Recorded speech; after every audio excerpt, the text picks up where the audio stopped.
There, I don't know if you have the product there or not, or if you've heard of the product called WD-40. But I had someone say, and I never really thought about it before, but a friend of mine mentioned, she says, it's called WD-40 because it was the 40th try, the 40th formulation before they actually got it right. So there was essentially 39 failures before they got to the 40th.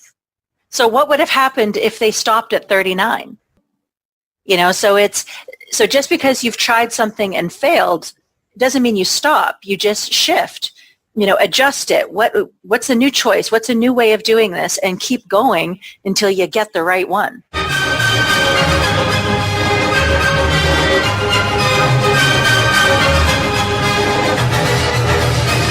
So you're a smart business committed to innovation, to service and to modern marketing.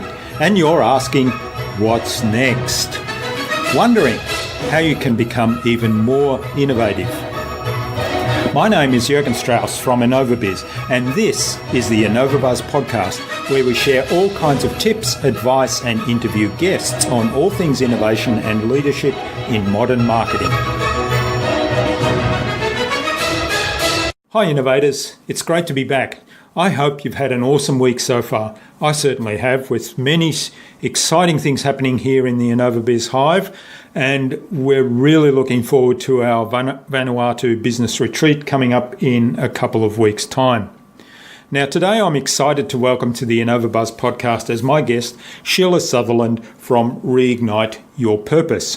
Sheila's a life and relationship coach. She's an educator, a speaker, and a best-selling author. She's also host of the Reignite Your Purpose podcast.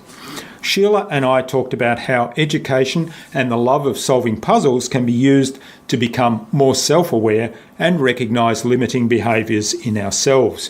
We talk about constantly making choices and being aware of the choices we make, and that, in fact, they are the best choice that we can make at the time with all the information that we have then.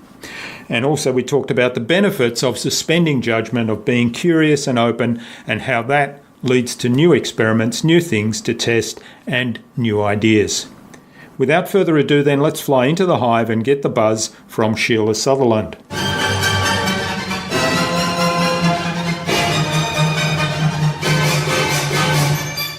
Hi, I'm your host Jürgen Strauss from InnovaBuzz, and it's a privilege to welcome to the InnovaBuzz podcast today, all the way from Vancouver in Canada, Sheila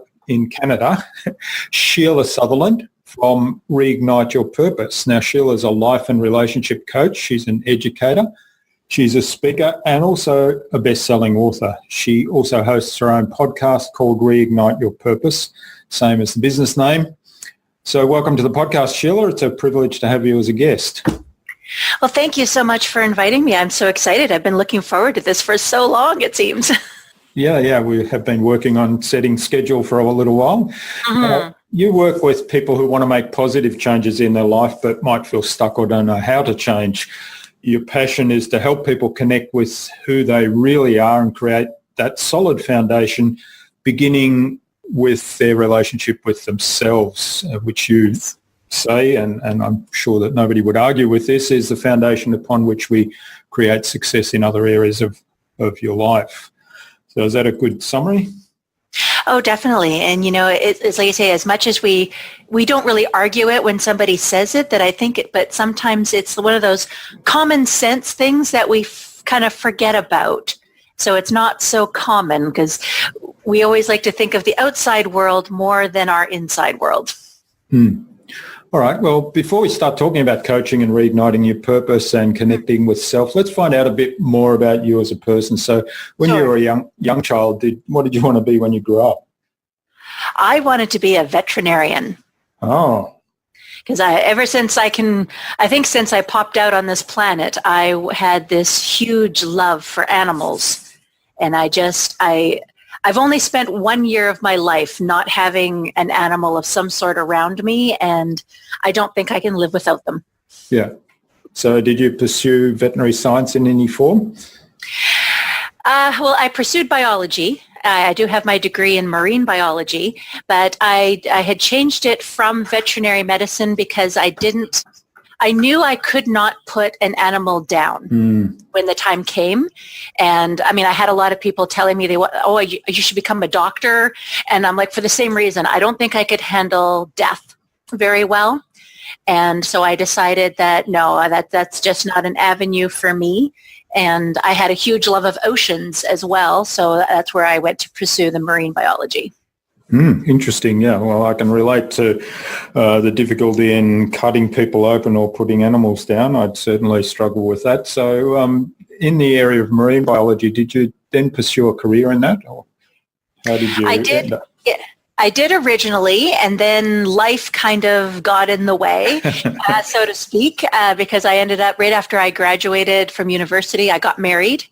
And with his job, we ended up moving to another city, of which I didn't know anyone, and I had no connections, and I had no idea what I was going to do when we got there. And it was more of a case, I just kind of put that side of me on hold and just did what I had to do to get settled into a new home. So how did you then end up in life coaching?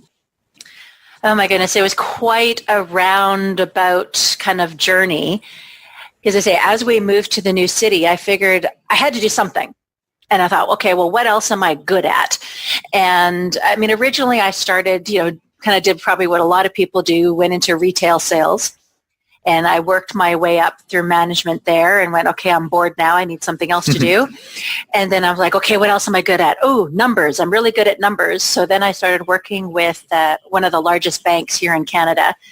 And I was an investigations officer for them. So I did a lot of financial investigations, which I found really interesting because I love solving puzzles. It kept my curious mind very busy. But then, of course, eventually I got bored of that. And then I'm like, okay, now what? Because it seems like I'm kind of on this, it was almost like every 5-ish years, I'm like, I needed a new challenge. And so then I decided, well, it was one night I had my 14-year-old niece was staying over at my place, and I was helping her with her homework. And it was with her science homework, and she says, oh, I sure wish you were my science teacher. And it was like this little light bulb went on over my head, and I went, I could go back to school, get my education degree, and become a teacher. So that's what I did. And so then I started the whole education route and spent quite a few, I think about a decade teaching high school math and science. And then again, I just felt like I needed a new challenge, and I actually stepped away from education for a while. But no matter as hard as I tried to get away from it, it kept pulling me back in some way. And I finally realized that I had to accept the fact that education is my passion. I just had to change the vehicle. Yeah. And that's when I discovered coaching, because I was in a moment of, what am I going to do with my life? What do I want to be when I grow up, and kind of thing. And I had no direction. I had gone through a couple of traumas that just kind of completely upset my world, and I had no footing at that point. And then I discovered that, oh my God, there's these people out there called coaches that actually help people in this way. And I thought, okay, cool, let's go look at this. And so I started working with my own coach. And that kind of just ignited something within me that I thought, wow, I can help other people do this, because I would, I'm a big observer. I always like to people watch, and I would always notice that there's so many people walking around kind of in pain, or they're just kind of in this fog. And I thought, wow, I could actually help people through this in some way. And so that's when I started pursuing getting my certifications in that. And I'm still, I'm constantly learning, finding new things that, in regards to the human mind that we can work on. And yeah, that's where I am now. Great. So it's a really interesting story and journey. And I particularly like that you emphasize education going through all of that, because I think that really is a key part of a lot of these things, and also of marketing in general, as most of my audience would have heard me say. So tell us about what you do then at Reignite Your Purpose, and why do you do that? Well, if I distilled it down to like one sentence, I would say that I foster the ability to manage emotions that impact human interactions. Because I have a huge passion around our emotions, how we respond to them, how we react to them. And I think it's an area of our lives that most people just don't understand. We think that our emotions drive us when actually it's the other way around, but nobody has taught us how to actually work with our emotions to use them to the best of our abilities. And so, yes, that's where I'm doing a lot of my study and everything on right now. And the people that I have worked with in regards to this are just, well, I was one of my ex-clients I saw him post something earlier today saying that I changed his life because his family and his friends all noticed right away that how he shows up differently. And that touches me so much because I'm like, yay, it works. It's not just me thinking that it does. It actually works, and people are living just more in control of their lives and not feeling like things are just all over the place. Yeah. It's quite powerful when what you do creates a life-changing outcome for someone, isn't it? Oh, it's the best thing ever. Like you can't put a price on that. I find that it just gives me so much joy and so much gratitude that I have this opportunity to do this and to impact people in this way. And I think in the time in which we live right now, it is just, there's so much opportunity to touch people all over the world. Yeah. I mean, because look at us right now. I mean, we're living exactly at opposite ends of the globe. And I mean, technology is amazing to bring us together. Yeah, it is quite amazing the opportunities that brings with it. I remember in my corporate days years and years ago where we used to send faxes and even before that telexes to one another. And then when very, very expensive video teleconferencing came on board, and that's only possible in big corporations, that was kind of like, wow, this is amazing. Now we have that at our fingertips for virtually no cost, everybody. And it's so immediate. It is. That was one thing that when my father was still with us, he would always say, he says, I cannot believe how fast information travels. I can say something to you right now, you post something, and minutes later, our family on the other side of the country knows about it. He said before it used to be at least a couple weeks if I sent them a letter before they would ever even know. And now it's so instant. And he was always having such a hard time wrapping his head around that fastness of it. Yeah, it is quite amazing. And as you say, we connected across different hemispheres and different time zones of the world, and yet here we are talking live to one another.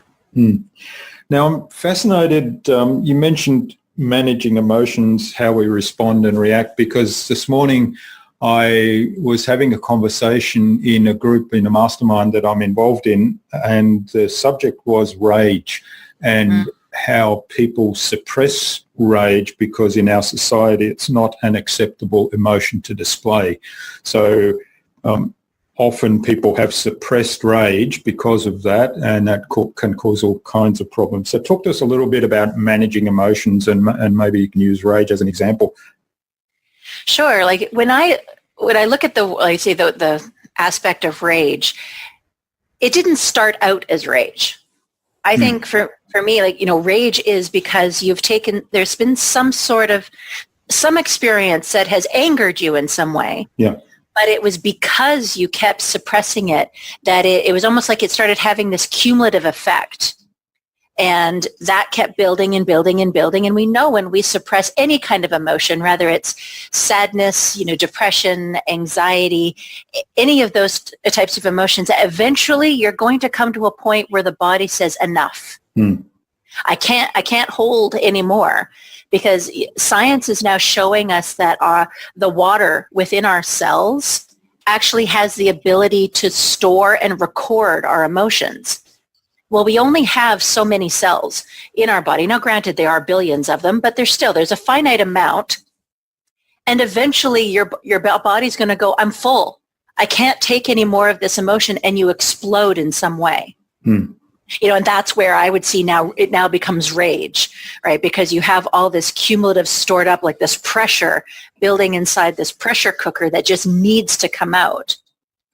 So I look at it now that when it comes to our emotions, and, whether it's through our cultural upbringing or society pressures or whatever it is, we have this idea that there are certain emotions that are bad, and then we have other ones that are good. So the bad ones we're supposed to suppress, the good ones are socially acceptable. Yeah. I view emotions are just emotions. We give these bigger meanings to them, but it's an emotion that's there to tell us something.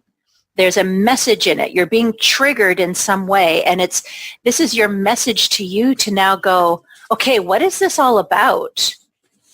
Try to take this moment, and this is where managing kind of comes in, is instead of having the knee-jerk reaction, because we're so used to, especially when it comes to the perceived negative emotions, to have this knee-jerk, where we speak before we think, or we do something physically before we give ourselves a chance to actually process it.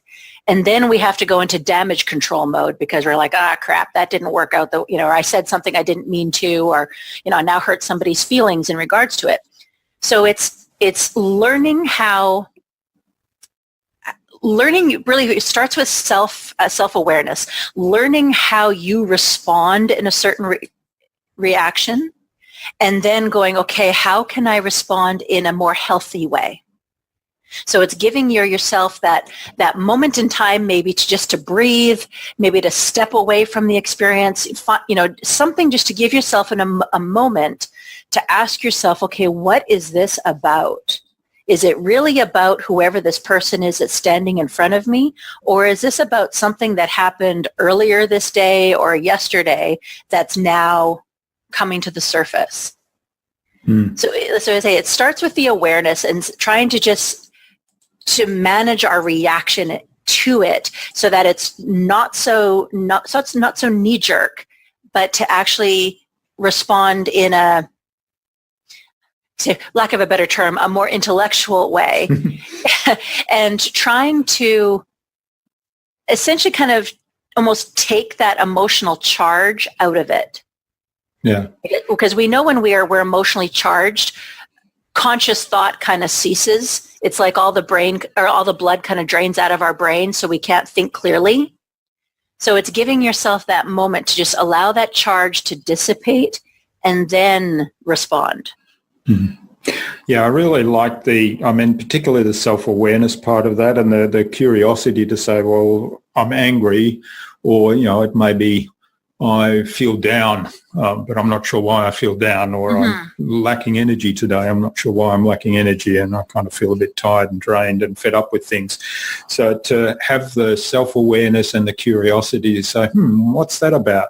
And because I think for me, emotions are often, there's kind of the emotions where there's a trigger and an immediate response, which, might be particularly happiness. That's an easy one to recognize. Something happens, you smile. That's an immediate response and an emotion that comes out. But then there's ones that, the trigger is a lot more deep-seated. You may not even know consciously what it is. And to have the self-awareness and curiosity to say, what's that about? And dig deeper and perhaps understand something that might be going on there, rather than suppressing the emotion because it's not acceptable to display that right now. Obviously exploding or lashing out at people is not a very ecological way to express anger, but there may be other ways to do that. And I know people go into the gym and get on the punching bag and pretend it's their boss or something like that. And that's one way they kind of get the reactions out. But that self-awareness thing, I think, is really important. And I believe you do a lot of work around that. Oh, definitely. That's where we start. in any of this, and kind of like you say, because I've learned for myself I know what it feels like when I'm starting to get to that point where I feel like I'm going to get out of control. So I've started to get that awareness where I actually almost feel it like rising up out of my belly into my chest. And it's at that moment in time, whoever I'm with, I have to say, you know what, I need to step away for a moment. I will come back to this conversation, but right now I need to step away and kind of regain my control and composure. And most people that I've said that, they understand. They know that it's not like I'm walking away from the conversation. They know I'm going to come back. They know if I stay there in that moment that it's going to become very heated. Things are going to be said that we don't want, or that, we can't come back from. And, it's not a fun moment, but it's what needs to happen, because I know for myself, that's what I have to do to keep management of those emotions. And it's helpful in regards to relationships, whether it's, friendships, romantic relationships, family, business, whatever. It's really important to be able to recognize when you are triggered, and to be able to convey, I need to step away, but I will come back, and then be able to continue in a calm, rational way. Yeah, and having that self-awareness and the curiosity to find out what's going on, what's the trigger, or what's going on for me now that is causing that. Because you mentioned earlier about taking control and responsibility for your own emotions and the triggers that cause that, rather than just say, well, somebody else's fault. And you also talked about loving solving puzzles. So that all fits together, doesn't it? Yeah, when I look at, I say, the journey that has taken to get me here, to look at it from the outside, it looks very convoluted.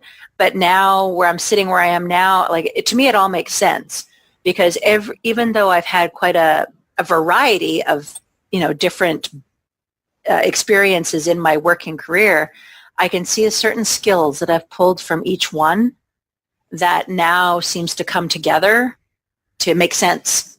Yeah, it's good when you can see that, isn't it? Yes, definitely. And I think maybe if, some people think, oh, I've been all over the place, I've had all these different things. Well, let's look at what you got from each experience. And I bet you can see a pattern of wherever you are now, or if you're looking for something new to be going to, you can see, okay, I want to use all of these different skills. How do I put them all together to now create, something more amazing? And also in the self-awareness spirit, it's about what experiences have I had, and whatever experiences that I chose to have at a given time, they were the right experiences for that particular time because I made the choice. And so some accumulation of those experiences today is who I am. So that's quite unique for everybody, isn't it? Well, and I think when people are looking for that kind of that unique position that they give to whatever their career is, the main thing is it's been your experiences that brought you there. Whatever, and when you talked about choice. Choice is huge, and I think we don't really give it as much credit as we should. In everything that we do, we have made a choice in some way. Now, again, do we say bad choices are good choices? A choice is a choice. I made a choice that served me in that moment. Yeah. Maybe it didn't work out, but I learned something from it. And exactly. And that's the beautiful part of choice, is that learning aspect. And also, I think whether or not it worked out, you've taken action. So, whether it's you or me or the audience, you've taken action. You've consciously made that particular choice based on what you knew at the time. So it was the best choice you could make right at that moment in time. And what people don't forget from time to time is, we'll just postpone a decision on that. Well, you have made a choice. And that probably is not the best choice. So if you actually take control and say, okay, I'm going to choose this, and you may consciously say, well, I'm going to choose to postpone a decision on this and gather more information to help you make the choice in the future, that might be your choice. But to just abdicate the choice is a choice, but that's probably the bad choice. Oh, definitely. Sorry, I had a thought there and then just kind of disappeared. When you're talking about choice, it's, what was it now that I wanted to say?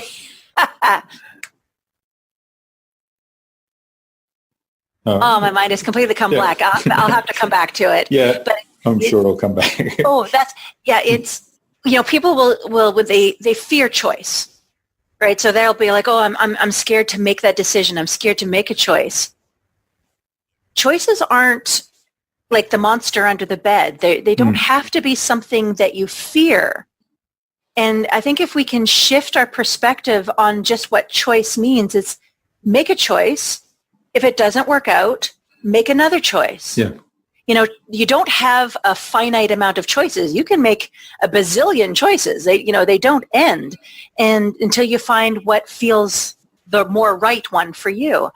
So I think if we can take that fear factor out of it and kind of make choice almost like a game and a curiosity, that in itself will take a lot of the people's anxiety out of, what this whole thing of choice means. And I was talking to somebody, and I don't recall which guest this was. It was one of my recent guests, probably about 5 or 6 episodes ago, about running more experiments. So, their suggestion was that successful people run lots of experiments and 90% of them fail. But that's part of making a choice, and doesn't matter if they fail. The thing is they've tried something out and they've learned from it, and then they can take those learnings into the next experiment, which works really well for our science background. Well, exactly, because I always like to say I treat myself as an experiment. I'm always trying out new practices and in regards to health, trying out different things and just seeing, well, does it work? Because I'm not going to suggest anybody do anything, or I'm not going to have my clients go through a process unless I've done it myself. Because I want to speak from experience. I don't want to go, oh, I think this sounds good. Maybe you should try it. It's like, no, I would like to encourage you to do this because I had a great reaction doing this. Yeah. And maybe you will too, maybe not. But again, if we, it's that curiosity, getting back in touch with that part of us that we all have, because as children, that's how we operated as children, is on curiosity. And somehow, again, that seems to get buried, somewhere. Gets trained out of us, I think. I think so. Yeah. And it's interesting because I've been doing a lot of work recently on teaching and training and observing other people who are masters at that, and looking at intuitive learning as opposed to cognitive learning, and which is how we learned as children. And you think about children between the time we're born and about 7 years old, they're just sponges. They take everything up, and that's because of that curiosity and because of observing people and just running those experiments.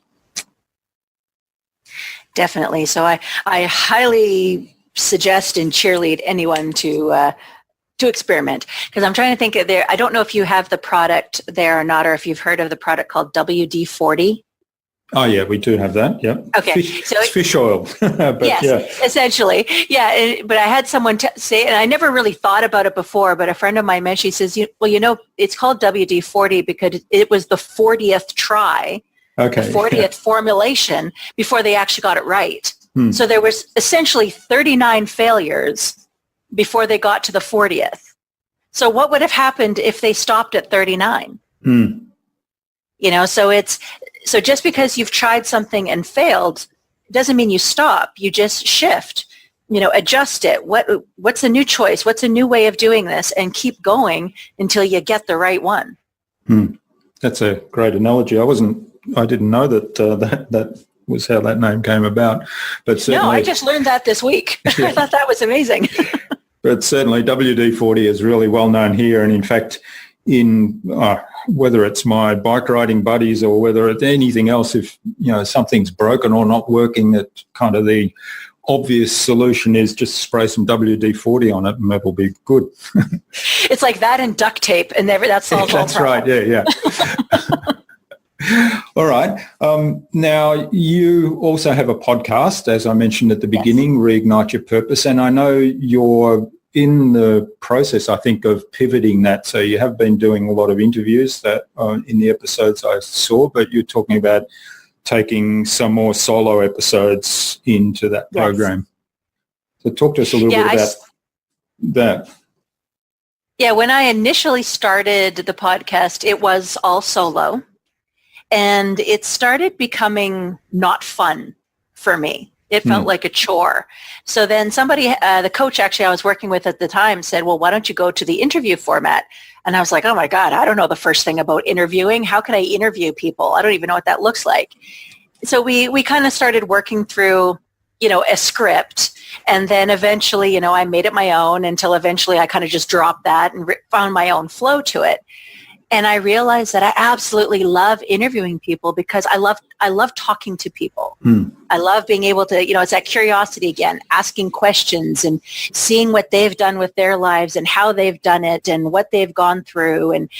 And so that's where there's that side of it. And then I had people coming to me going, we really missed the solo podcast. And I'm like, God damn it. So I'm still trying to work some of those in. I haven't successfully really gotten that into a schedule yet, but it's getting there. Every once in a while that you'll see a little one pop up of just me. And so yeah, I'm still working that in of what that looks like, because I don't want to move completely away from interviews, because I've never really wanted the show to, be all about me, like it's not the Sheila show. I wanted just to, again, to impart knowledge, to be able to educate people or open up their minds or challenge them in their thinking, and being able to have other voices do it, both male and female, to hit different perspectives. It's really important for me. So I don't think I'll ever get away from the interviews, but yeah. I'm just going to have smatterings of me in there. Yeah, I have to say I love doing the interviews. It's exactly like you say, first of all, we talked earlier about the ability to reach out and connect with people all around the world through technology, yes. But then, drawing on the experience, the unique experience of some amazing people everywhere in the world and learning from them. And I always come away from the interviews feeling as though I've just had another 1 hour masterclass with an expert. So it's exactly. Awesome. Yeah. And I can relate to, so I do the occasional solo podcast and I still struggle a little bit with that. I'm not sure I find it boring, but it's hard work to come up with something that I think will be of value to the audience, and at the same time easy for me to naturally go on there and talk, whereas the interview is just, as you say, it's a conversation with somebody.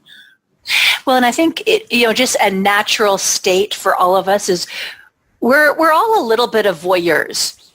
So when we're having an interview like this, where we're just sitting down, we're having coffee, yeah, and the people listening to this it's like they're eavesdropping at the cafe, So, and I think that I think that is more interesting than having just somebody talk at you, for a certain amount of time. That's right. Yeah. What I'm trying to do is work a little bit more on my storytelling skills and thinking, yes. Okay, what is there something that happened in the last week or two that I can turn into a story, and that becomes a metaphor that hopefully will add value to people. So that's where I'm going with that now. But yeah, so there's some exciting things coming down the track, because we do have another series coming up shortly, but I'll talk about that later. Oh, awesome. Because I find, I don't know, again, if you've heard of the organization of Toastmasters, but it's, it's a, public speaking organization. And so I'm a member of that. And so whenever I do any of my solo podcasts, I really try to work on, using different types of voice and tones, and really trying to like you say, make it almost like it's a monologue or a play, or, just kind of really playing with it makes it more auditorily pleasing, for the other person. Oh, I hadn't thought of that, actually. I'm a member of Toastmasters. I hadn't thought of using my Toastmaster speech as a training ground for the solo podcast. Yeah, why not? It's an experiment to conduct. I've actually turned a couple of my solo podcasts into my Toastmaster speech, and the other way around. So it's been quite interesting. All right. Well, this has been really fascinating. I appreciate that we're getting on a little bit in time. So I'd like to move on to the Buzz, which is our innovation round, and it's designed to help our audience, who are primarily innovators and leaders in their field, with some tips from your experience. So I've got 5 questions. Hopefully we'll get some really insightful answers from you that is going to inspire people to go out and do something awesome as a result. So, no pressure to be here. Totally insightful. So what's the number one thing you think anyone needs to do to be more innovative? I think really to have that open mind and open heart. Kind of drop the judgment and the idea that we already know it all. Because I think sometimes we block our own innovation and creation because we think, oh, I've already done that, or I know better, or, whatever that dialogue is that's going on in our head. And I think, yes, it comes back to some things that we've already said already, is the curiosity, is just be open and curious. Yeah. Okay, I love that. Yeah, and I love the drop the judgment bit as well, because I think judgment tends to be in our way all the time, and we should get out of our own ways. Well, it really shuts down the ability for communication. And, depending on what it is that, you're trying to create, it, if that judgment is in there, it's like it's got a hold on that communication, and it just means you're not going to move forward. Love it. All right. What's the best thing you've done to develop new products or new ideas? Well, this is where now I have to drop the judgment for myself because Lord knows, being a Virgo, I'm a highly judgmental of my own self. And it is what I call intuitive hits, where I will just, you kind of get in that moment of flow and you have all these amazing ideas that come up, and you need to write them down. Write every single one of them down. Don't judge them as you're writing. Just get them down on paper to kind of get them out of your head, because 10 minutes from now, you're going to forget what that thing was. And then you can come back to them and explore them a little bit more. Not saying that every single one of them is going to be amazingly brilliant, but there could be one in every 20, say, that is. But give them a moment of time to percolate, to actually look into it, to explore them a little bit, and who knows what you might be able to come up with. Because I think that as, human energetic beings, we are receiving information all the time, but we don't pay attention to it. And it's the ones that pay attention that come up with the most amazing innovations. Yeah, I love that. And I love the idea of writing them down, no judgment, keeping a record, coming back and reflecting on what was I thinking when that came into my head, and how can that be developed further.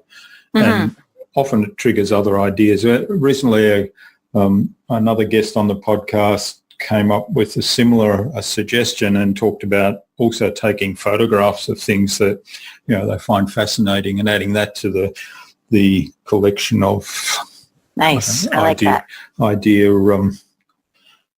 Idea journal, or whatever you might call it. So yeah, great suggestion. So what's your favorite tool or system for improving productivity and allowing you to be more innovative? Well, now I think probably, I don't know if someone would think this is innovative, because it's actually a tool that's been around for several decades, and it's very low tech, but it's called the Eisenhower box. Yeah. And I don't know if you've ever heard of it. Oh, yeah. I use it all the time. Oh, there you go. I just find it, in regards to time management and being able to prioritize things, I have been able to increase my productivity hugely. There was a moment in time, it was a year ago, where a friend of mine had to go off on holidays, and he asked me if I would take over his classes, his business, and some of his training that he was doing. And I'm like, oh yeah, sure, no problem. And then I looked at it and went, oh crap, I've got my own classes, business, and training to do, and then, in Toastmasters, and now I'm taking on all of his. And I thought, oh my God, how am I going to do this and remember everything? And it's only because I used the Eisenhower box that I was able to keep myself on track to be able to get everything done.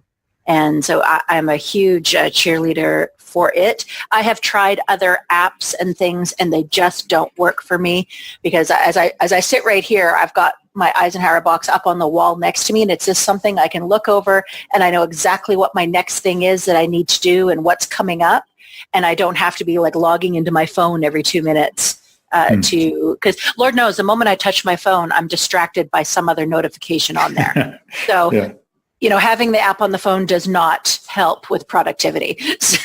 All right. So we'll have a link to some references about the Eisenhower box or the Eisenhower system in the show notes here. But just as a reminder for those people that didn't, because I think I had a guest a little while ago talk about this, it essentially puts things into 4 quadrants and assesses impact and urgency. Yes. Yeah.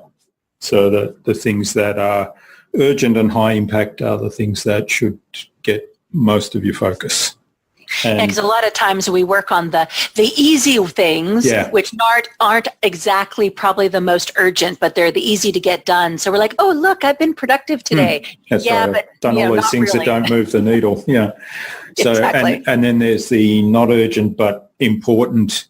And then I think, I'm not sure, is this Eisenhower? Because the guest I spoke to talked about layering over the top of, because you talked about easy and harder. So he talked about fast and longer term. So something that is fast and high impact is the first thing you should be doing. And then there might be slow and high impact. So you need to define what is the next step to move that forward.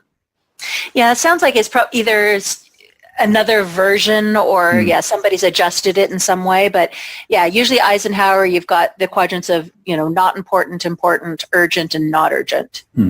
And, but, yeah, whatever, I always find, adjust it to however is going to work best for you. Use whatever words you want that resonate better, for you.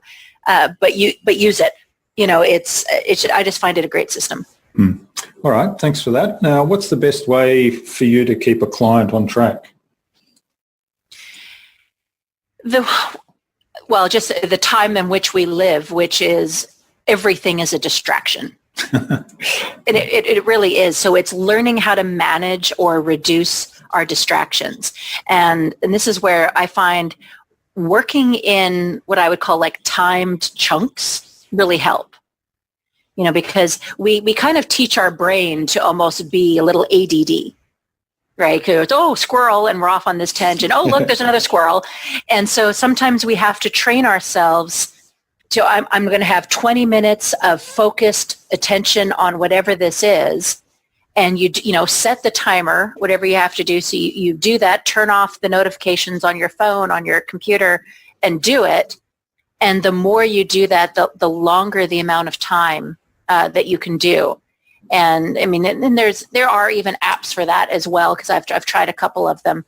But it's just that timed component of retraining your brain how to focus.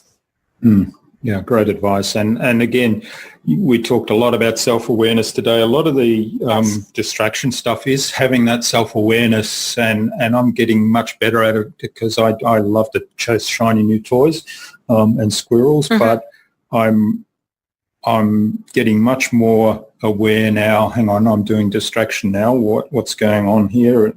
And look at refocus, and also being curious about why am I doing distraction right now? Because often it's because I'm bored with what I'm doing, or perhaps it's getting challenging, or I've hit a roadblock or something like that. So rather than deal with that's in front of me, I go to a distraction. So that's great advice to figure out a way how to recognize when you're doing distraction and managing that. Well, exactly. It goes back to what we said, just, what is this about? Asking why. and being truly honest with yourself, because, lying to yourself is not going to serve anybody. No. It's like, who are you trying to impress, right? That's right, yeah. If you want to move yourself forward, you have to be brutally honest. Yep. And if you're sitting here and going, what is not working? And write it down and go, okay, now I know what's not working. What's my plan to make this work? And then finding out your strategies that you need to use around that. Great advice. All right. Now, what's the number one thing anyone can do to differentiate themselves? Depending on whatever industry you're in, I always say find one small thing, which can be something that's very common sense, but because it's common doesn't mean that people do it.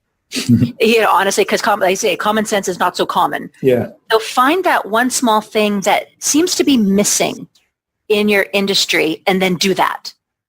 Because the one thing, I'll give you the example of what I have done in regards to my podcast is I talked a lot to a lot of people about what their process was.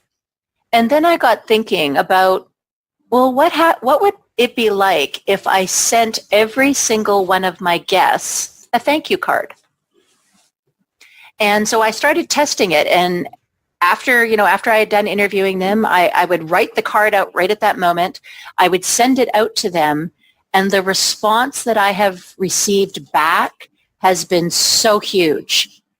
And so many have told me that differentiated myself from any other interview that they have done, because it keeps me memorable.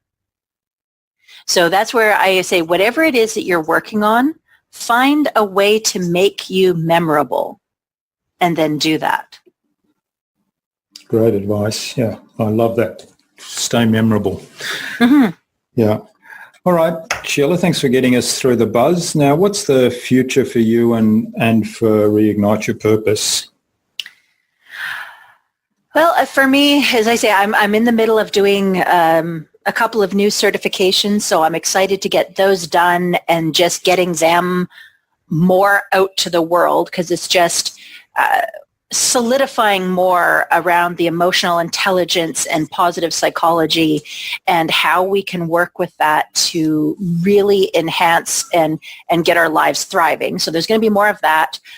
I want to delve more into group sessions, so having like group programs that we can do online, so that way it doesn't matter if you're local or not, doing it that way. And then another thing I'm working on is just doing more public speaking, getting out in front of more people. And being interviewed right here is one of those things. That was one of my big focus for this year. And I think so far I've been interviewed more times this year than probably the last 3 years combined. So it's just, getting out there. And so, because, if people don't know I'm here, kind of hard for them to work with me. Yeah, that's right. So just I'm working on the visibility factor. It's hard to be memorable if you're not visible. Well, right. Yeah. Yeah. Again, that whole common sense thing. Yeah. Yeah. That's an interesting discussion to have, because a lot of people feel that marketing and sales is a little bit icky, and they feel as though they're pretending to be a used car salesman, and they have negative feelings about that. But really it's about, we talked about education a lot today, and it's about educating your target audience, providing exceptional value to them, being, really valuable and relevant, and then giving them an experience that is actually memorable for them. Well, exactly, because when it comes to feeling icky about sales, it's usually because you've got the focus on yourself. Yes. And it once you put the focus on the other person and what value you're giving to them, it becomes not so icky. That's right. Yeah. And like my business coach says quite a lot, get over yourself. Yes, exactly. Yeah. All right. So what's the number one piece of advice you'd give to any business owner who wants to be a leader in their field? To me, the most invaluable piece is get a mentor. Find someone who you can learn from. a lot of times we're scared to ask people for help because they're like, oh, what are people going to think of me if I'm asking for help and I don't already know this? Well, the thing is, we all have to start somewhere, and the people who have gained a certain amount of success, they want to help people follow in their footsteps. They don't want to hold all that success for themselves. So find someone to shorten your learning curve, to bounce ideas off of, because as an entrepreneur, it's really easy to isolate ourselves and to feel like we have to do this alone, but we don't. I always say that, there's that saying of it takes a village to raise a child. I think it takes a village to raise an adult as well. And so it's create that village of people around you, that your inner circle or whatever, your tribe, whatever words you want to use, and bounce your ideas off of them, create masterminds with them where you can come and create and mentor each other. Because when you look at the whole idea of a mastermind, of it's the intellectual collective where you can bring all these different different perceptions and ideas and different ways of looking at things together. Wow, it's sky's the limit at that point. Yeah, great advice. And like you say, we're not in this alone. And I can't remember whether it was Einstein or Newton that talked about standing on the shoulders of giants. So, Yes. Anything that famous people or highly successful people create, they're basically building off what others have done before. So, that's the whole principle of mentorship in my mind. Yes, I agree. All right. Well, thanks a lot, Sheila. This has been really great. Where can people reach out to you and say thanks for what you've shared with us today? Well, you can email. So it's just Sheila@reigniteyourpurpose.com, or connect with me on, Facebook, Twitter, LinkedIn, Instagram. On my webpage at reigniteyourpurpose.com has all of my social links. There's also a page on there where you can contact me directly, and it comes directly to me. There's not like a middle person, in the middle of there to filter anything. If you just want to chat or talk, or maybe talk about something that we've talked about here today and you want to go deeper, send me a message. I have no problem getting on Skype and just having a chat with you. Great. Well, we'll put links to all of those places in the show notes so people can easily just click on them and get in touch. Beautiful. Now, finally, who would you like me to interview on a future InnovaBuzz podcast, and why? Well, being that we were talking about icky sales, one of my best friends, and he's one of the business coaches that I have worked with myself, because I was one of those that thought that sales were icky. Yeah. And I always thought, the first thing I would say is, I'm not a salesperson. Don't talk to me about sales. And he's like, you realize you've been in sales essentially since you popped out on this earth. Yeah. And I'm like, what? What do you mean? He says, what do you think when a baby's crying? Yeah. They're selling that they need something. Yeah. And I'm like, oh, okay. So yeah, it's my friend Joe De Silva. He is a business trainer. And the one thing he says that I always love, in his 45 years of working in sales, he's never sold a thing. He just knows how to get people to buy. Yeah. And so it's all about shifting your perspective. And he's a master at doing that in regards to sales. So if you have a time where you want to talk around business and sales, he's the guy. Sounds fascinating. So Joe, if you happen to be listening to this, keep an eye on your inbox for an invitation from us to the InnovaBuzz podcast, courtesy of Sheila Sutherland. Awesome. Yeah. I'll warn him. Yes. Yes, please do that. So thanks so much for sharing your time and your insights with us today on the InnovaBuzz podcast, Sheila. It's been really generous of you, and I've really enjoyed this and learnt a lot, got a lot of ideas and prompts that I've noted down, and we'll certainly share that in the show notes with our audience. So I wish you all the best for the future, for Reignite Your Purpose, for the podcast and the changes in the podcast you're making, and let's keep in touch. Oh, thank you so much. This has been a pure honor to be here, and I can't believe how fast the time has gone. Yeah. And that's just a sign of a great conversation. So thank you. Thanks, Sheila.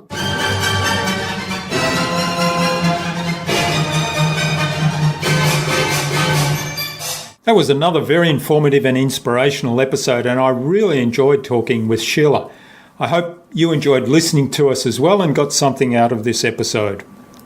All the ideas and tips that Sheila shared with us can be found at innovabiz.co/Sheila Sutherland. That is SheilaSutherland. All lowercase, all one word, innovabiz.co/Sheila Sutherland. You'll also find contact information for getting in touch with Sheila there.